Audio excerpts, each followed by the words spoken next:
Hi guys, and welcome to another episode of Dial It Up. Dial it up! Dial it up! Dial it up! Dial it up! No, I'm gonna stop now.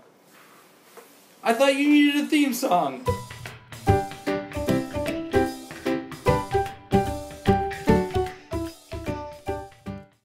So with War of Light very prominent in the organized play, Drop that root. Today we are going to be going over how to actually use the Power Battery. Power Battery is the newest resource that has been introduced for the War of Light storyline organized play. It's been given out as a participation prize in month one, and most venues have actually allowed players to use it as part of their team while they've been doing the sealed tournament. This has actually caused a fair amount of confusion only because this resource functions a lot differently than the many resources we have seen in the past. Huh? We're going to go over that, and I'll take you step by step. Basically, I'll go over what's on the card itself, as well as expand on what that's going to mean for you guys when you're actually playing it. Sweet.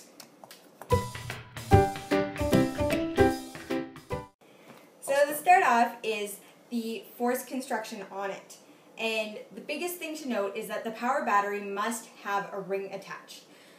It has to have a ring, but it doesn't say that the ring has to match its color. So if you are doing sealed or even at home playing what have you, if you're going to be having the Power Battery, you can put in the green ring to match it. This ring is available in this War of Light scenario pack, or you can put in the orange ring, the yellow ring, or the white ring, or even the blue ring. These are all rings that are going to be found in the War of Light Wave 1 packs that you'd be getting in the sealed tournaments.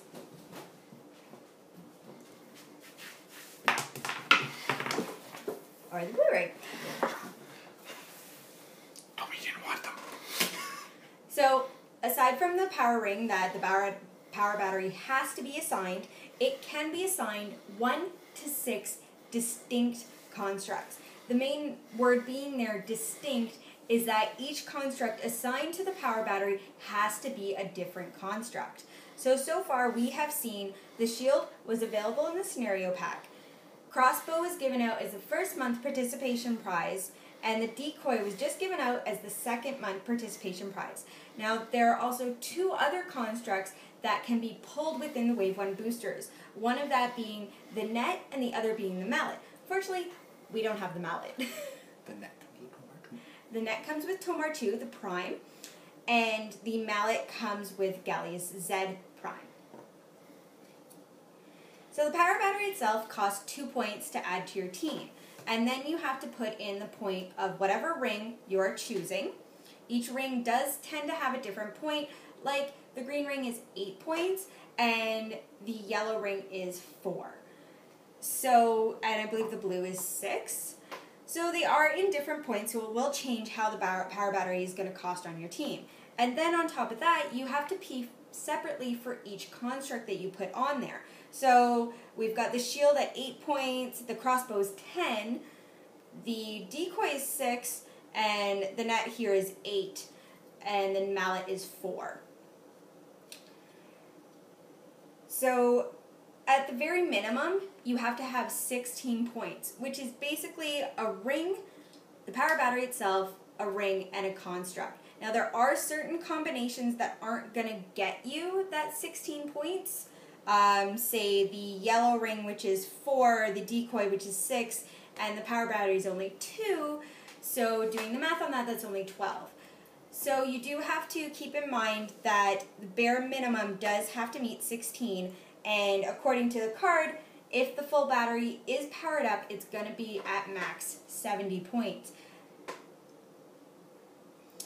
The next thing to note in the force construction section is that the Power Battery is assembled at the beginning of the game. All of the resources up until this point have been either assembled during construction or when the figures have been placed on the board. This is the only one that basically once the game has started, then you're going to assemble. Now why is this important? the big reason that this is important to note is for certain characters like, say, Lydia Maller that has the growing darkness trait, she is allowed to, at the beginning of the game, take a game element from a resource and basically remove it from that resource. So if Lady Maller does have the active player, so she has initiative, if that player decides to have her beginning of the game trait go off first, there isn't going to be an assembled power battery for her to take anything off. So for a player playing Lydia or any of the others that have the growing darkness trait, they're going to want the power battery to have its beginning of the game effect to go off first, so that it is fully assembled so that she has something that she can pull off of. This is a very minute detail, but it is important when it comes into special powers like that, where it says the very timing of when things happen. It's always important to note when things are going to occur in your game.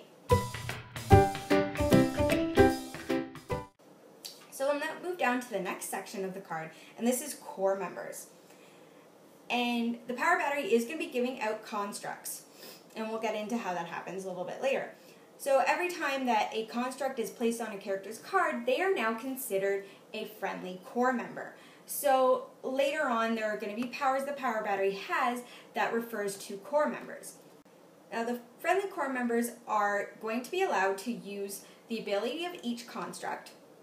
So right now we have range combat expert with the crossbow, energy shield deflection with the shield, decoy has shape change, the mallet gives you quake. The net's a little more specific. It allows you to use smoke cloud, but only to place 2 hindering terrain markers, and characters within those hindering terrain must break away. They can, even if they would ignore hindering or ignore characters, if they have any improved movement or abilities like leap climb, where they would normally be ignoring things like this, they must break away. The only thing that is going to ignore the net is if the character specifically is worded automatically breaks away. Now, figures like that has hypersonic speed or leaping climb do still get their breakaway bonuses, so they only fail on a 1, but if they're going to move out of the net, they have to break away. In addition to the powers that the constructs are going to give you, you are also now given the ability of the rings themselves. So any ring that is powered into the power battery is now given out to anybody that has a construct that's been given by the power battery. And each ring does its own effect. So if a friendly member is KO'd, the construct, instead of being removed from the game, much like the Phoenix Force, is just going to go right back onto the power battery. And then if the power battery is KO'd, because yes, this is the first resource that is actually going to show up on the map with your characters. Sorry, the second. The Batcave actually does show up and you can KO it. The first mass-produced and easily available resource to get placed on the map and can be KO'd. So if the power battery is going to be KO'd, all of the constructs are now removed from the game. So now that I've mentioned that it's actually going to be placed on the board, we'll go over the setup section. So during the beginning of the game, like I said, with it being assembled, during the beginning of the game, it is going to be placed into a 4-square section. Now there are certain rules that have been put into place for the tournament rules about if your team can't fit into the starting area. Basically your starting area gains a row again and again and again until you can find a place for it to be placed if you have like a massively huge team. Power battery does have to be placed in 4 clear squares. So if you can't find 4 clear squares, the default setting is that anywhere that it's placed ends up becoming clear squares. So this is for any multi-place figure. If you've got a big figure like Galactus or a team base, it's considered clear squares until they move out of it. Now the power battery... My mom said I was big boned. The power battery isn't actually going to move. It's just going to sit there. So it's always going to be considered to be in clear terrain. It's going to sit there basically until it is KO'd or your team is KO'd. It's not going to sit there and do its own thing if all of your figures are gone and someone has to come and kill the power battery. That would be ridiculous because it's got a big dial. So as soon as your team is defeated, it is removed from the game as well. Now that it's on the board, it does actually have a stipulation power, whatever you want to call it, called attacking the power battery. Now, the hard thing about the power battery that is causing a lot of confusion and is hard to get around just the concept of it is that it does certain things as a character, but it is not a character. Specifically, it takes damage, it uses its powers, and it affects line of sight as a character, but is still not a character. So, not being a character, you don't have to break away from it. And it is not affected by other characters' abilities. So you can't outwit it, you can't perplex it, you can't pulse wave it, you can't energy explosion it, you can't do anything to it because it's not a character. But when it's using its own abilities, it is like a character. The main one that comes into question when it is using its powers as a character is that it does have support. So using the rules of support, you do have to be on its own. It cannot be adjacent to an opposing character to use support because for that specific action, using that specific power, it is considered a character. I know, this is confusing. Now, on to attacking the power battery.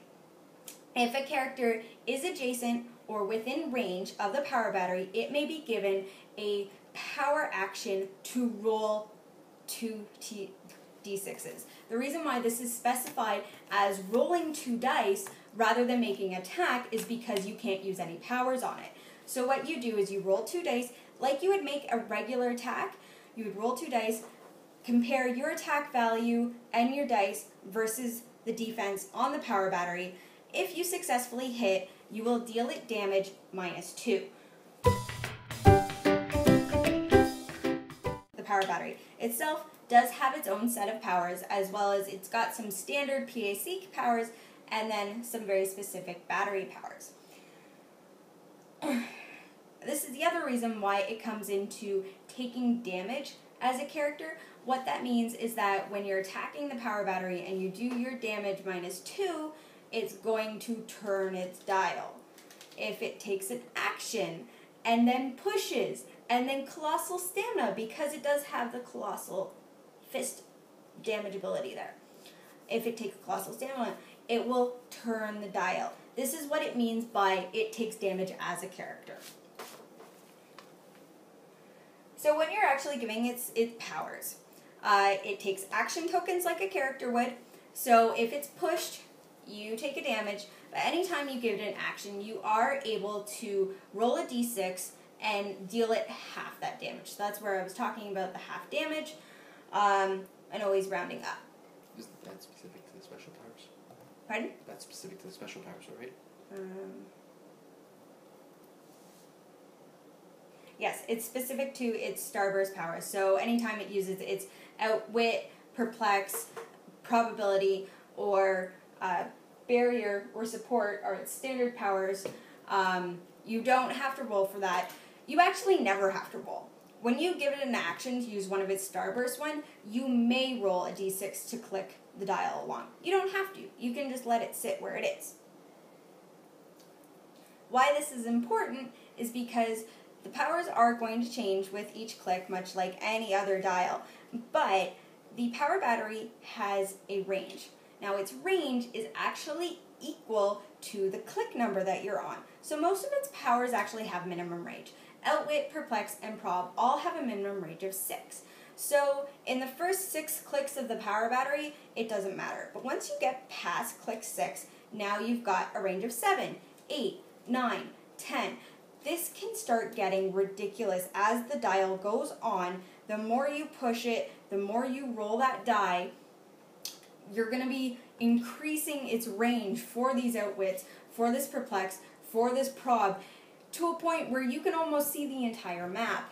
With the power battery, with it also being colossal, it's going to see over elevated as well. So you're going to see a good range, which when it's placed in starting area, you kind of want to make sure you're in a good spot so that once you are increasing this range, you're going to be seeing a good amount of the map. You don't want to put it in front of a wall of blocking, basically. Indoor maps, you're a little screwed. Hey, WizKids, you want to fix those World Light maps? So the power battery itself actually has 2 traits. I just went over the first one, which is the permeate the universe, where the power battery's range is equal to its click number. The second trait it has is the emotional spectrum. Now, this one is actually very specific to how you set up your power battery. The emotional spectrum is when the power battery itself, its attached ring, and all of its constructs are the same color, then that specific trait activates. For the Green Lantern battery, it's each opposing character may be given no more than 1 free action per turn. Really, really big for the metagame right now, considering how many characters just give out free actions and how many abilities right now are just free actions, even without special abilities, taking into consideration outwitting or perplexing before doing a running shot or a charge. You can't do that if you're only limited to 1 free action per turn. Now, back to the emotional spectrum. Like I was mentioning at the beginning, is that you can put in any color ring that you want, but if the ring doesn't match everything else, you don't get that emotional spectrum trait. Later on, we will see the other colored batteries. The main color one, the main rainbow colored ones, will be available for retail in September that you can just buy from your local comic book or gaming store. The black and whites are suspected to be con exclusives, but at the moment we have not been told how those are going to be available, and the power batteries themselves are actually going to be packaged 2 at a time. So you'll get 2 colors together for a retail price. That will match the rings that are coming in the World Light boosters, and the power batteries themselves will come with their own colored constructs. So the other part of this is that one of the powers that the power battery gets, it's allowed to bring a construct in from outside of the game. So if you want to make sure that your emotional spectrum stays in place, you don't want to bring in another colored construct from outside of the game. You want to make sure that even if you are bringing in outside constructs, they are still going to be the same color.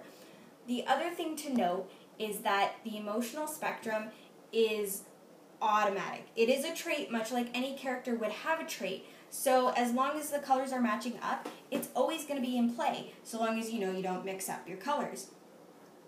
So before you even start handing out constructs, before this power battery even has a single core member, that emotional spectrum trait is going to be in effect, and you're going to affect your team with it, your opposing character's team with it. So now we'll go over the actual abilities that the power battery has. So on its dial, much like you would actually see on the utility belt, there are numbers that show up in the movement, the speed, and the attack slot that have a specific number that correlates with a power that is on their character card. So the first power, number 1, is very simple. Use a construct. Give the power battery a power action, remove a construct, place it on a friendly character's card. Boom! You now have a core member. The one thing to note is that at the very beginning with number 1, you can't double up. So when you're starting to hand out constructs with this ability, you have to make sure that each time you do it, you're giving it to a new character to expand your core. Number 2 is swap a construct. Give the power battery a free action. So this one isn't going to cause an action token to go on, but you still may roll your die because it is a Starburst power that allows you to roll that die to further click its dial. And exchange a construct between 2 friendly core members, or between a friendly core member and the power battery itself. So that allows you to either swap between characters. Maybe you have someone who's now in the fray that well, I think that person could really use shape change. Or maybe this one's in a position where he could really use range combat expert.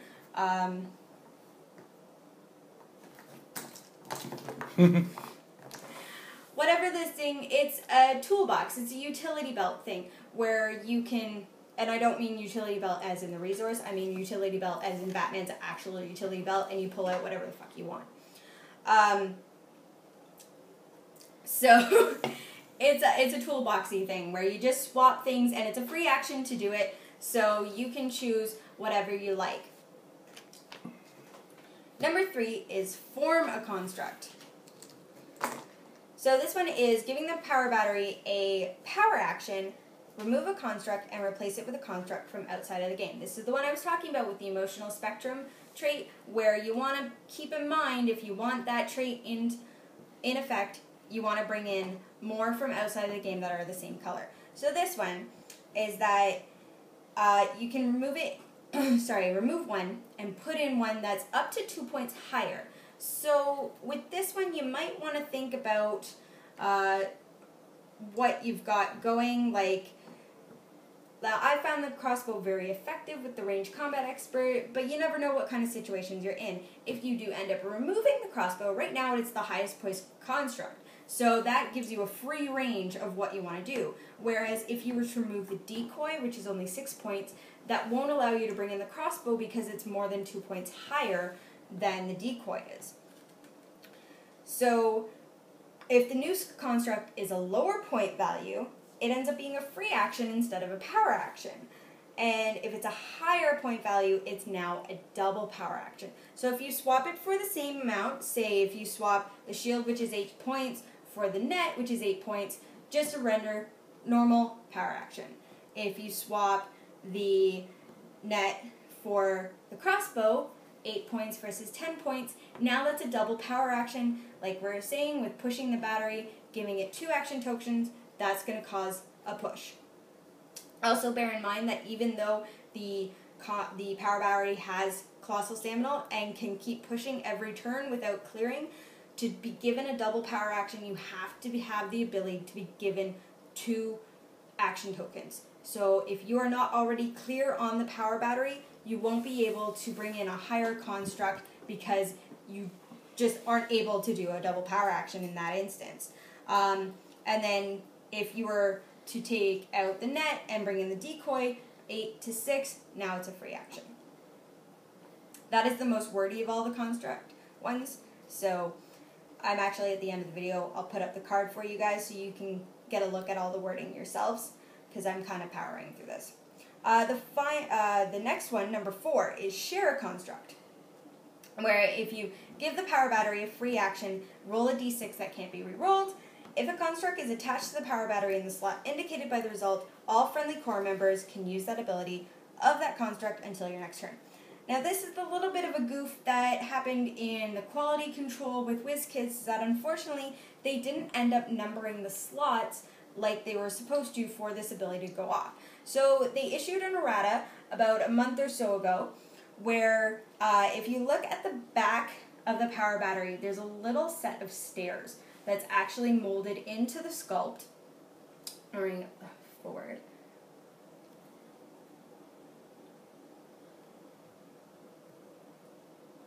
So you guys can see the set of stairs there. So going from the left of the stairs, clockwise around, you're going to go 1, 2, 3, 4, 5, and 6. Roll a d6. If you roll a 5, whatever construct is in slot 5, now your entire core members can use that construct's ability.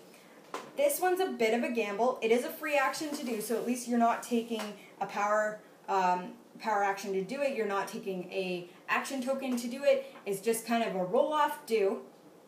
And also early on, or even later on in your game where you have most of your constructs out, you're not going to have a lot of these showing up. And this number 4 that does this is pretty deep into the dial. The first time we see the number 4 show up is Clix 6. So by then you may already have all of your constructs out. Especially if you're playing this in sealed right now, where at most the average player will have 3 constructs. So that's not going to take you too long to bring all of those out.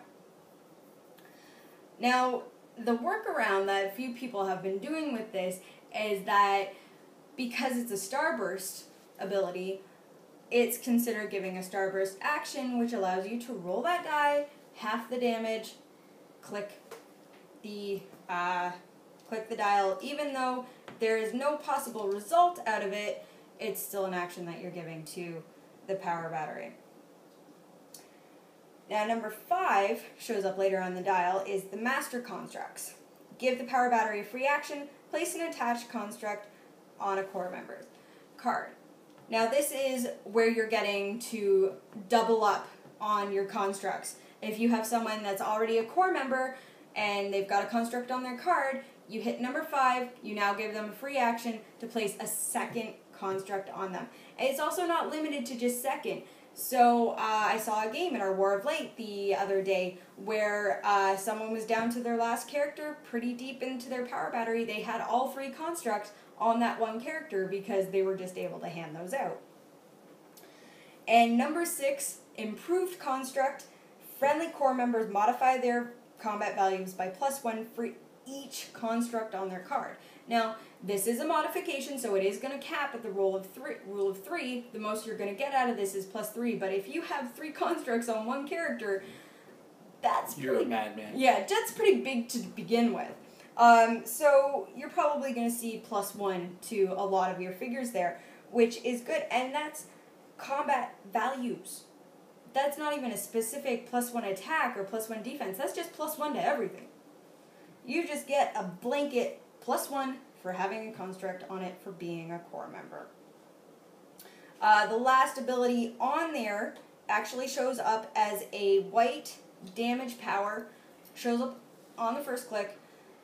It's their support power. Power battery can use support as if it had a 10 attack. And like I mentioned earlier, because you're using that power as if you were a character using support, you have to make sure that you're not adjacent to an opposing character to be able to use that support. So the other thing I want to go over with handing out all of these constructs with this power battery is that there are certain characters, namely the ones that have been given out as participation prizes, and the primes, and Hal Jordan from the scenario set. I was getting to that. I did say namely. Anyways, these figures that you're going to be getting as participation prizes, if you happen to pull the primes out of the sealed boosters, these guys have the lantern ability. Now, if you guys remember the Deadpool core from the Deadpool set, they had the speech bubble ability, the Merc with a mouth, which allowed them to bring in the speech bubble. This is much like that, where any character with that lantern trait ability on their figure base is allowed to start the game with a construct attached to their base. They'll actually have a spot, as you can see with Guy Gardner there, where the construct can attach to their figure.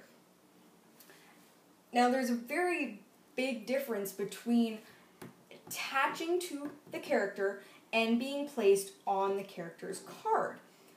Why is that a big difference? Because now these characters can start the game with a construct attached and then be given a construct from the power battery, and now first turn they have 2 constructs on them.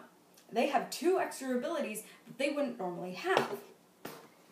Now, the flip side of that is that any of these characters that start the game attached with their own construct that they brought in from their own trait, their own ability, they are not automatically core members. They still have to have a construct placed on their card from the power battery to be considered a core member to use any of the benefits from the power battery's powers.